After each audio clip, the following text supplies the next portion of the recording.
In the year 2023, when listing off the best small forwards in the game, it's very difficult to leave off Paul George from that list. His mix of elite shooting with elite defense is something you don't find very often in today's game.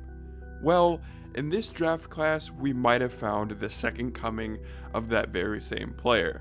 This player I'm talking about is the pride of Tennessee, born on November 22nd, 2002, and played for a school called Cane Ridge High School. This player, as you probably could tell by the title, is Brandon Miller. Brandon Miller is an elite 3-level scorer with the upside of defense like Kawhi Leonard, which we haven't seen in a very long time. A player that shoots 38% from 3 in college is, well, great, but then you add the defense of a top tier prospect and you think of maybe not quite as good as Kawhi Leonard, but as I mentioned earlier, Paul George, and you're thinking, wow, we really have a piece here who could be the next great talent. In this 2023 draft class, it seems like we have multiple players that I feel that exact same way about.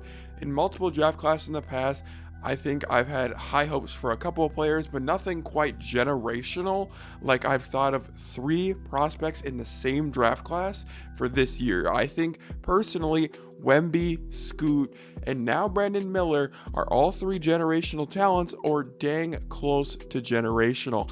And I think Brandon Miller is the one that you could teeter on the edge of being generational, but either way, I think he's going to be a perennial all-star. And that is because, as I mentioned earlier, his 3-way scoring, his defense, and everything he brings to the table, when he's not effective on offense, he's able to be productive in the way of playmaking, in the way of defending, in the way of being a teammate and a presence, which some media relations have brought out bad light towards Brandon Miller. But besides the one incident, which I won't talk about in today's episode, we've seen a lot of good things out of Brandon Miller when it comes to as being a teammate. So I think Brandon Miller is the next great forward. But before I continue on about his college stats and his college accomplishments, I want to talk about his high school for a little bit. And the big accomplishments, obviously being a top prospect, coming out of high school, you have a lot of offers, but I don't want to talk about his offers because, well, as I said, if you're a top 5, top 10 recruit, you're going to get those offers no matter what. But I do want to talk about the accomplishments as a player that really stick out to me.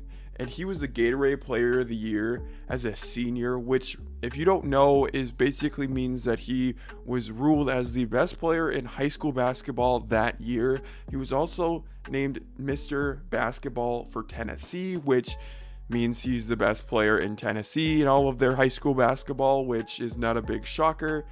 And he averaged 24 points per game, which, you know, you think of all-time great talents and that might be a little low, but in reality it's not low. Like, I don't know how to describe high school hoops to people that don't really watch high school hoops, because numbers can be really deceiving, because a player can average 15 points per game in high school and be an elite prospect, but players can also average 42 points per game in high school and be a borderline Division I player. So with high school hoops, I wouldn't really focus too much on the numbers side of things, but I think a team success, which his team was very successful, but averaging 24 points per game, 8.5 rebounds, and 4 assists, you know, that right there shows a well-rounded player. And on top of that, we can't forget to mention his over 2 steals per game, which, you know, great defender, as I mentioned before. So now when we look at Brandon Miller, we think, boom, high school, great player, great prospect, a guy that was named to multiple different personal accolades, as well as being a good, you know, high school teammate. So you have all those things lined up. Now we're going into the college decision process. From what I've seen, it seemed like there was 2 real decisions to make. That was obviously tighten it down to your top 5, and then tighten it down to your top 2, which his top 2, from what I have read, was Alabama and Tennessee. No shocker to a lot of people, Alabama being a good basketball program and Tennessee being his home state. Those 2 kind of really made a lot of sense. So I wasn't shocked, and I feel like a lot of people weren't shocked with that top 2 right there. And I feel like people in Tennessee were a little bit butthurt because, your top prospect doesn't go and play. And I kind of understand that.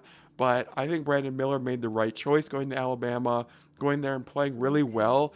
And, Alabama may have underachieved a little bit in the tournament, but as a, standalone regular season team, being the number 1 seed and being probably the best basketball team in college hoops that I've seen in, quite a bit of time, I think personally that he made the right decision. We can talk about him, failing to make it to the Elite Eight or the championship or whatever you want to say, the Final Four, in losing in the Sweet 16. We can have arguments about that, losing to SDSU.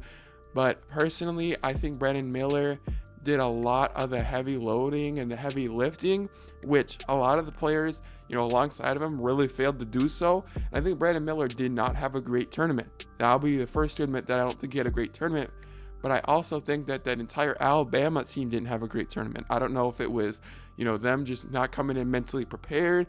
They were coming in tired. I don't know exactly what it may have been, but I don't think we should discredit Brandon Miller all too much because of that tournament run, because in reality, we see a lot of great players that don't play all too well in the tournament. And that's cool with me. I'm not going to discount him too much for that. I think Brandon Miller is still a great player, as we've talked about. Having those assets of being a three-level scorer and also being a great defender are things you cannot overlook. And I think personally, we're talking about a Paul George player, a Paul George peak, but we're also talking about a floor of like a Terrence Ross, which to me is like a pretty high floor, you know what I mean? Terrence Ross was a real hooper for a while there, and still to this day, I mean, he can get you a quick bucket or two, but I think that really right there, that floor being so high and the ceiling also being so high is like a no-brainer here. And we've seen reports that Charlotte is really interested in taking him with the number 2 overall pick.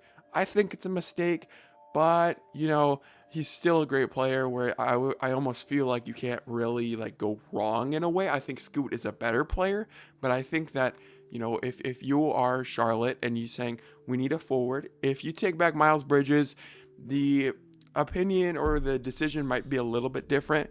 But if that doesn't happen, then taking Brandon Miller makes a lot of sense in like a team fit way. But when you're picking so high, I feel like personally you have to take the best player available. That's been my thought process for years now. So I think Scoot is a better player, but I think they're going to actually take Brandon Miller. But I think Brandon Miller is going to succeed in Charlotte. So Charlotte fans, don't be upset if y'all take Brandon Miller, because he's the real deal. He's a real deal hooper, and I think he'll get you a long ways with LaMelo and whatever other assets. If you guys bring back Miles Bridges, y'all still need a real deal center though. So I don't know. Mark Williams could be something, but as of right now, I'm not 100% sure. But yeah, guys, that was my opinion on Brandon Miller.